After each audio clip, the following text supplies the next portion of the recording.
Okay, so we're about to cook some chicken fried liver in the Polack kitchen. As you see, I'm gonna just show my ingredients. Something simple, slight. Not gonna be too detailed. Buttermilk, garlic salt, ground pepper, Old Bay seasoning, and just to show you what I did, basically I used a cup and a half of flour and mixed it with a what is this? 1 pint of buttermilk and stirred it around. I'm kind of gonna do like a tempura style. Have a wet flour and a dry flour. Have the grease already heating up. Since I'm only using one hand to record and one hand to prepare, I won't be able to kind of mix all the ingredients. So just to show you my dry, what I did, I basically mixed 2 cups of dry self-rising flour along with all these ingredients, which I also have in this. And what I'm going to do is dip the liver into the dry, into the wet, and then into the pan. As you see, I'm using regular vegetable oil. No need for peanut oil because I'm not going to be cooking at too high of a temperature. Right now it's at high. I'm going to cut it back. And one key is whenever you're cooking liver is you do not want it to be totally thawed. You want it to kind of be firm because once it reaches body temperature, it starts breaking down and melting real quick. So what I do is a trick. I normally put it in the freezer right before I cook it and kind of have it where it's firm and then make it do what it do. So as it looks like the grease is almost ready, I'm going to test it by just sprinkling some flour.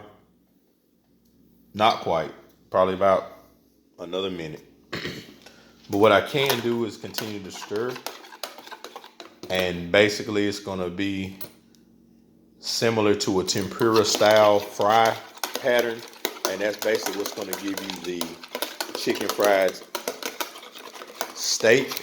But this is a chicken fried liver, a new take. As you see, it's no onions. Just the Polack spin on this. I always love using Old Bay. It gives it a different flavor, so I'm just gonna sprinkle a little bit of that on it. I've already have the flour seasoned as well as the buttermilk that I'm gonna dredge it in. As you see, it's still kind of firm, but it's starting to break down as I flip it.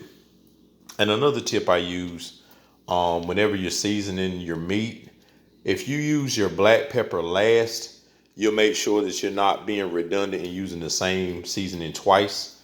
The black will indicate that you've done the final seasoning step.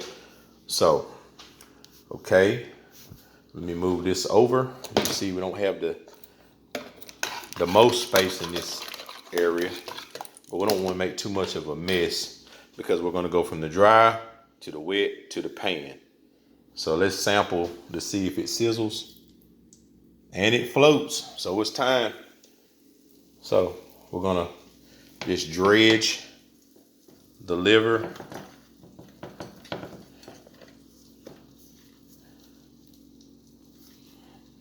into the dry and make sure that the flour adheres to the meat. And since our stuff is sizzling here, we're gonna just flip it in this. Make sure it's well coated.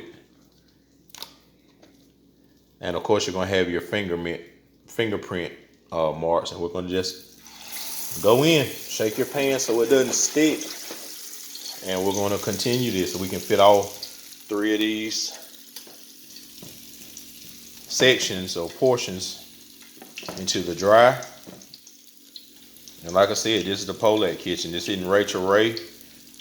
This isn't Gordon Ramsay in Hell's Kitchen.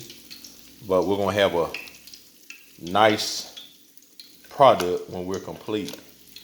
And we're just flipping it in the buttermilk.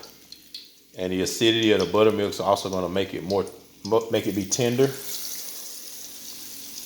And like I said, we're gonna have some spots that aren't totally covered, but